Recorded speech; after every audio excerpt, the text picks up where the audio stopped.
ilmi namaa hundinuu dogongoraadha. Hundi walaa ambiyaadha walaa ergamtoota rabbiiti hundi ilmi namaa dogongoraadha illaa man asamallah nama rabbiin tiise yoo taate malee wallahi summa wallahi.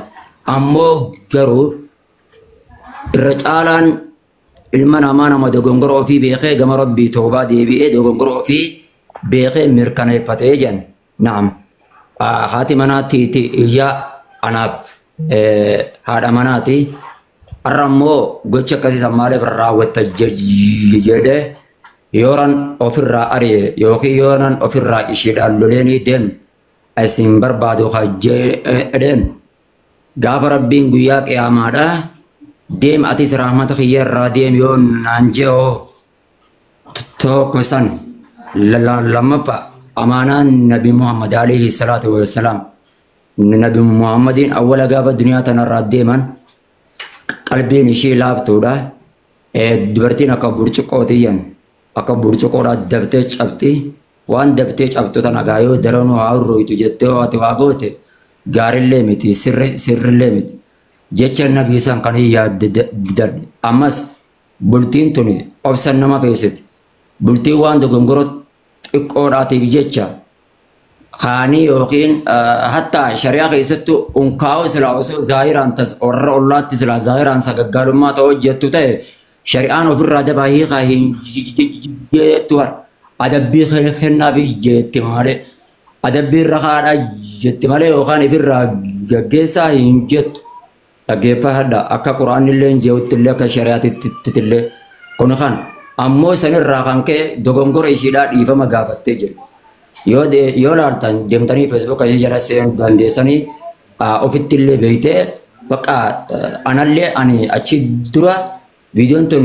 hedduu gurbaan kun natti barreessee akka nama bayaan ofirratti ni eegi maali kana akkana naan jiru kun illaallee boodarra natti dawalee jalaan kaasuu didee natti ergee wallahi qalbiilleen cabne maaliif jennaanii abshirayyee haa ta'u suutumattan maal taate obboleessa yoo waan kana itti raawwattu taate maaliif natti ergitaadha achirrattanii okay waati singii keessa seena haadha manaa maaliif natti ergitaadha ati obboleettiin qabdu ati obboleessa san qabdu maaliif hin sattarre maaliif satri irraa fuute satri maaliif irraa dhabde jedheeni akkasitti ofirraa buloo godhee gaggeesse jechuudha ishitti dhufeetan sootatti akka nama bifa qalbii cabsee osoo hin taane maaliif akkas taataa osoo hin jenne suutumatti beeksisee gorsee waan akkanaa kana irraa fagaadhu haadha manatiyyaa akkasii fuulduratti akka of eegdu jedheeni itti dubbadhee amilee ishii eegee ishillee wallahi kun isheen tana akka malee wallahi boo'ee boochisee tan rabbii kanaan na argaa akka malee boochisee lafa olkaatee wanni dhiifama caalaan jirtu jaalalti yoo dhiifamti mana keessa hin jiraatin jaarsa fi jaartii jidduutti wanni bultii jaamaan jirtu yoo jaalalti mana keessa hin dhiifamni yoo mana keessa hin jiraatin jechuudha. Kanarraa kan ka'e dhiifama ofitti beeytee tole marabbaa jedhatan jajjabeessee hamilee itti hore gaafa kaan immoo sababa wayiiti waa doorsi sanatti fakkaataa namni waggaa dheeritti waggaa shamarran irraa waa dhabde silaa akka inni itti barbaadetti silaa qullan ishii dhaabaadha garuu immoo baga milkaa'iniif baga diddee hellee okay ilmi namaa silaa inni wanni inni irraa barbaadu hanguma qullaa sanii silaa hanguma gartee waa irraa baasu san gartee hanga san silaa gaffiideetan silaa uummata duratti gallakkisaa dhabdeen. haa ta'u ishiin immoo akka ijoollee teenya taaniititti yookaan hin jiraamiti akka qullaa as dura as baatee yookaan hin goone garuu immoo soobaa sanii irratti viidiyoo ol baase dhageesse haa ta'u kunillee hin milkoone fi erga wanni kun argame obboleettii ofiiti namni kun wallaahi osoo inni maxxansin dura obboleesso islaamummaatti dhufte amantaa islaamummaatiif jecha diinii islaamummaa irratti dhalatteef jecha bakka qabaadhu hin jennu. Wallahi namni suni amantaa islaamaa matiif bakka qabaatu dhiisee deemi seenaaf fokkottu hojjedhu hin jennu. Seenaaf fokkottu deemi hojjedhu hin jennu. Tudiinu kamaa tudaamu. Galata galfamuudhaaf teessa yookaan ilmoo teetiin galata galfamtu yookaan haadha mana teetteetiin galata galfamu teessa jeetuman irraa akkasitti irraa buluu godhee narraa deemee achi deemee ishii qalbii roorrisuudhaan kan ka'e kun odeen gadda namatti ergee ol baase jee jechuudha. Kun kan ammoo erga wanni kun taate maqaa rabbii guddaatiin isin qabee gahee akka irraa dhaabbattanii gahee yoo lakki salphinni keenya duniyaa fi akhiraa yookiin lakki isinumaa fi ishiitan adda baafnaa itti fufnoo qajeettan taatan wallaahi wabillaahi du'a takkitti qofa yoo taate malee anaaf ishiillee dabaasullee hin dandeessan. Wallaahi uqsimu wabillaahi osoo ishiin guyyaa adii deemtee zinaa dalleedha waan kanaan illeen abadan addaan nu hin baaftan. Okay? Kuni kana akka nama tokkootitti akka tana hubattan jechuu barbaadeet wanni silaa isin na hin godhan hin qabu. Wanni ati ede sagalee natti qabdee ifirraa ariinaan jechuun kanatti hin dhagamin tokkollee hin jiru. Garuu immoo keessa kute haa taatu jazaa isin haa kafalu akkan waan kana irraa dhaabbattan akka waan bilbila keessan keessa jirus ofirraa haytan yoo kamtuun tiyya rabbii bira jirtu sun naa haqamuu ka barbaaddu ta'e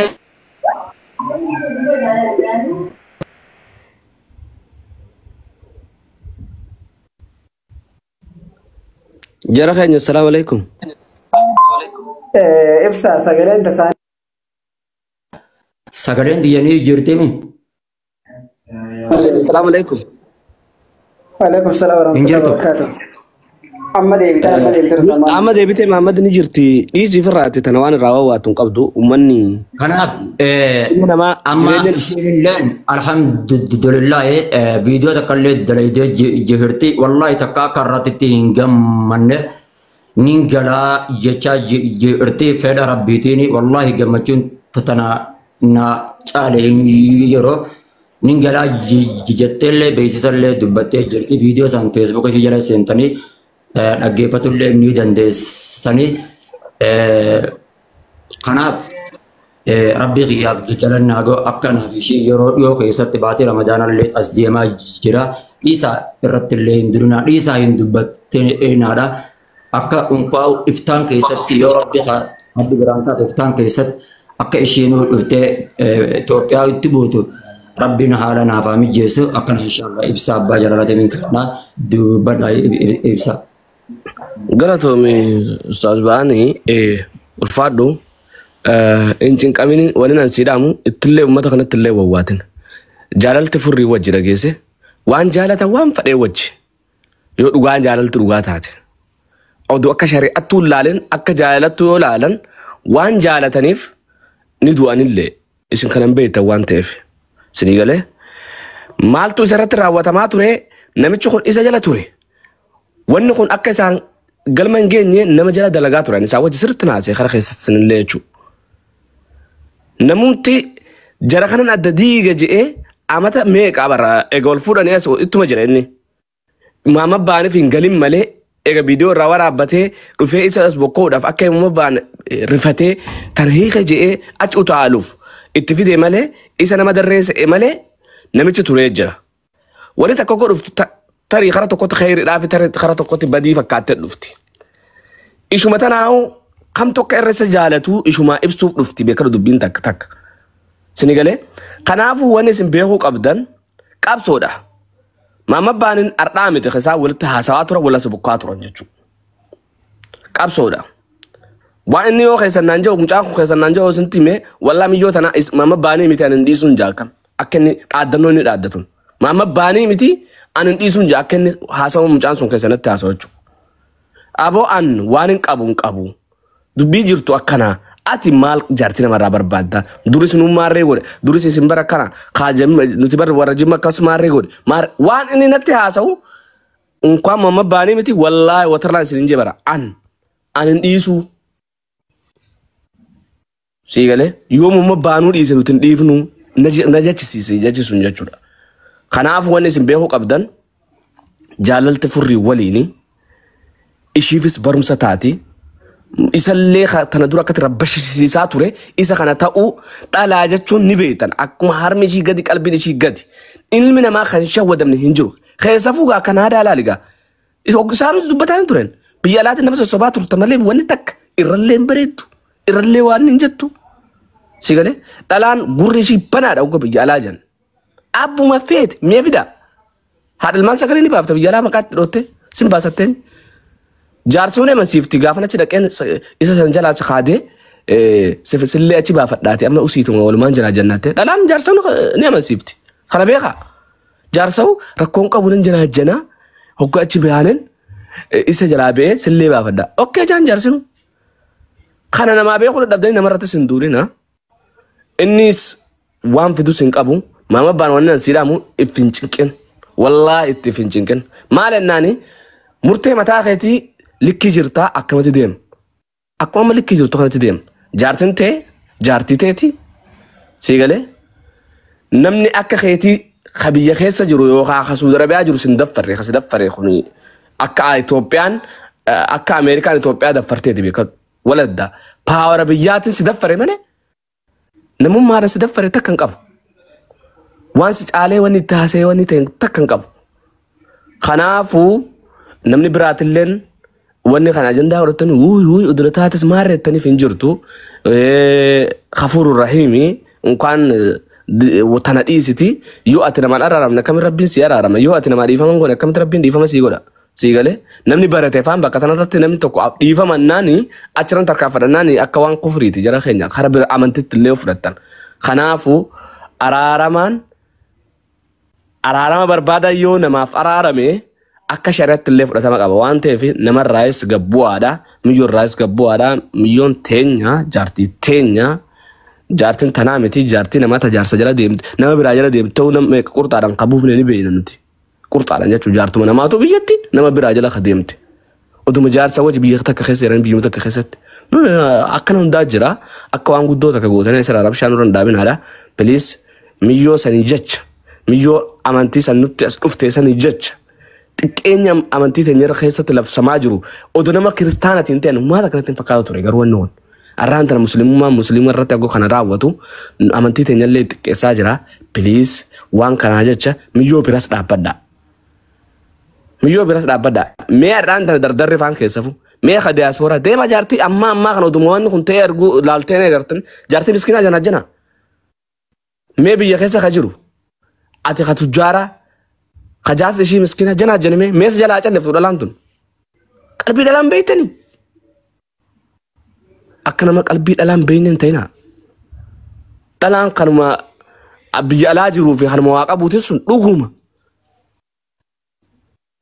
saniifuu miyyoon tunis ijoollee barbee keessatti bar nama akkasitti hagam fagaatu hagam taatu nama 20 ol jiruu miti bar sini galee mana namni dhalaan takka jabaatti gootatu amma 30 taate qofa murteessitee wanni kun fuulduratti illee yaaduu ka dandeessu jechuudha akkanan godhuu danda'a wanni kun yoo natti dhufe akkamiin ta'aa jettee ka adda baafachuu dandeessu yoo amma 30 ol taate sana jechuudha uummata akka hin beektu dhalaan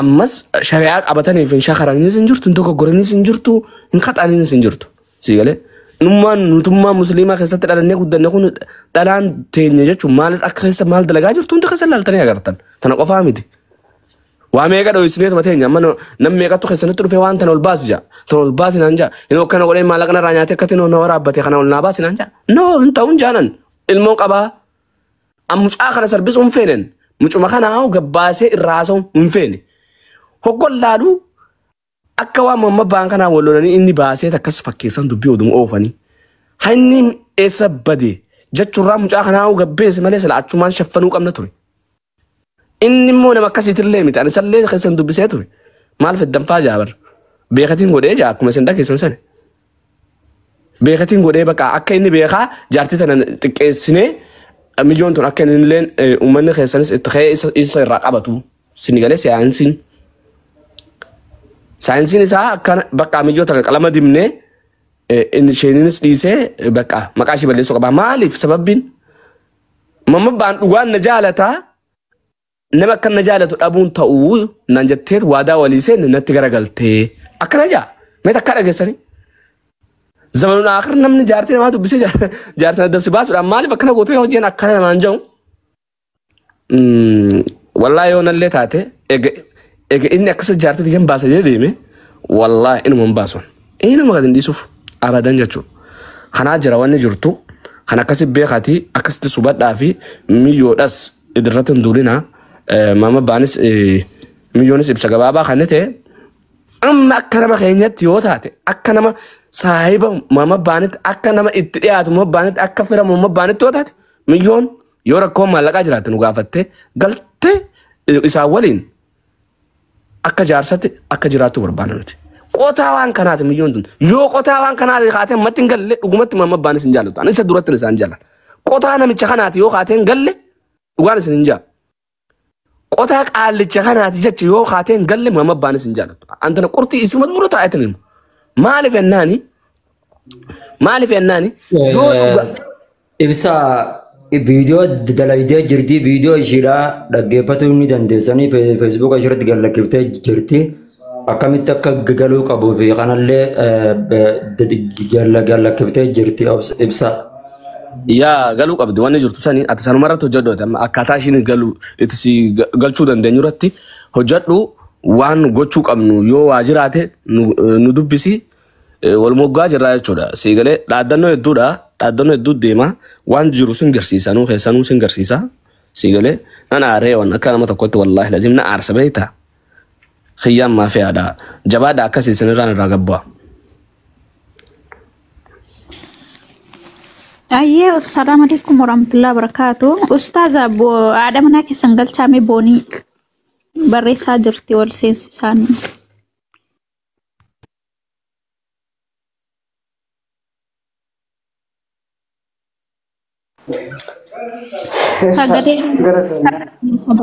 Ninjira abshira sagaleen keetiin ninjira ustaz maame boonii galchaa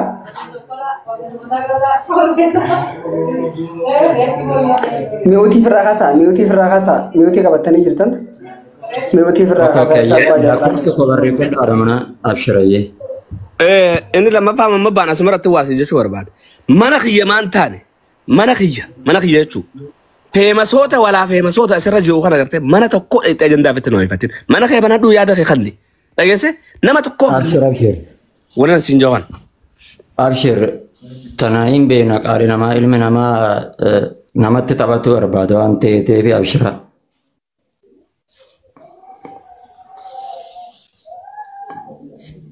Ada mana lakkoofsa tokko barreeffadha lakkoofsa lama yookiin. Ayyee ustaaza barreessaa jirti keeyyamoo chaarjiitu cufuu fi kompiitiin seenna dheetan yoo pooligraamiin kan hin xumurre ta'e. Assalamu alaikum warahmatullahi wabarakatuh. Bezin ta'e assalamu alaikum. Wa alaikum salam warahmatullahi wabarakatuh. Ayyee jirtanii. Jirra kuno alhamdulillah asgeenya. Jalan kan khaliqat yomu Mashallah Quran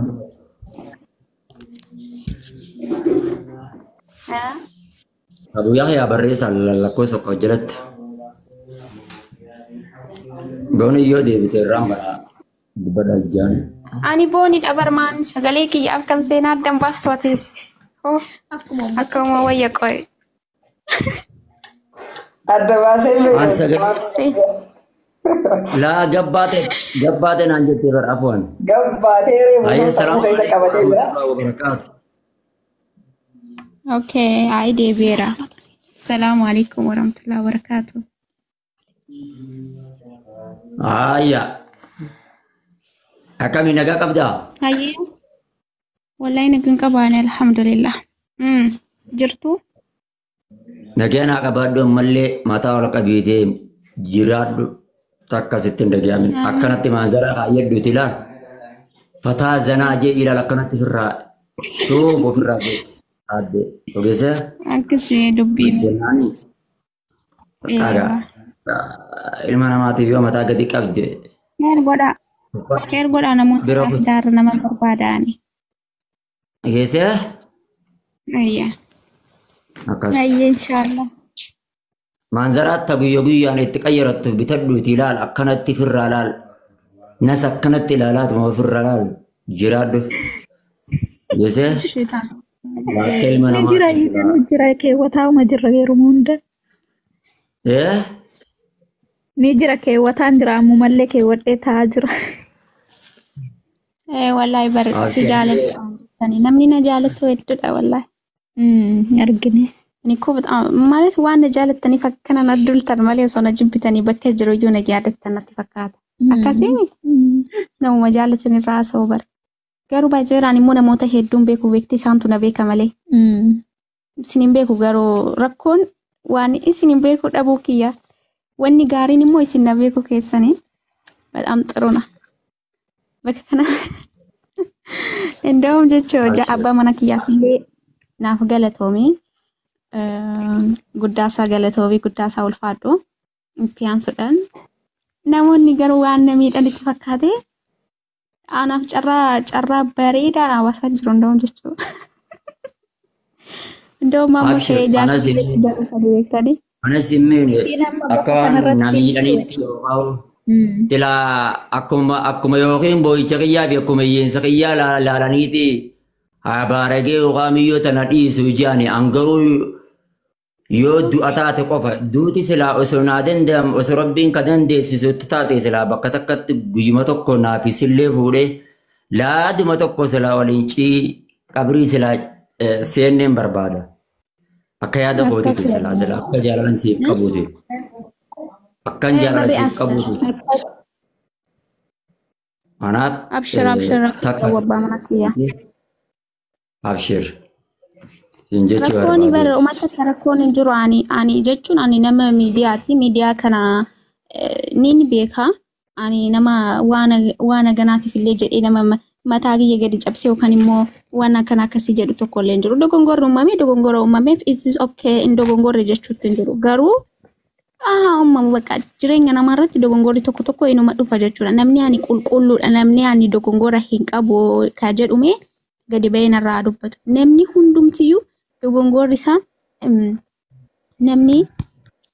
namni waliif obsee waliif sataree malee namni qulqulluun hin jiru. Kanaaf jennaan immoo dogongora kana caaleeyyuu namni ni dalaga. Dogongora kana caaleeyyuu namarratti ni adeemsifama. So kan kiyya kun immoo kan namaan adda ta'ee itti mul'atee jira namoota tokkotti. Ani garuu I don't care waa takka illee natti hin fakkaatu. I don't care gabbaachuu adalla.